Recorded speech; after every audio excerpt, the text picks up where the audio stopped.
Bizning korxonamiz 2014-yil tashkil bo'lgan.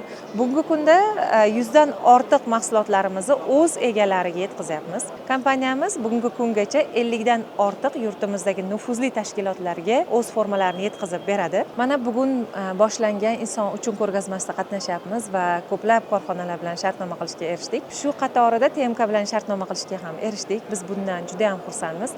TMK jamoasiga sifatli va o'z vaqtida ishlar yetkazib berishga biz tayyormiz. O'ylaymanki, hamkorligimiz bundan ham ko'p yillar davom etadi.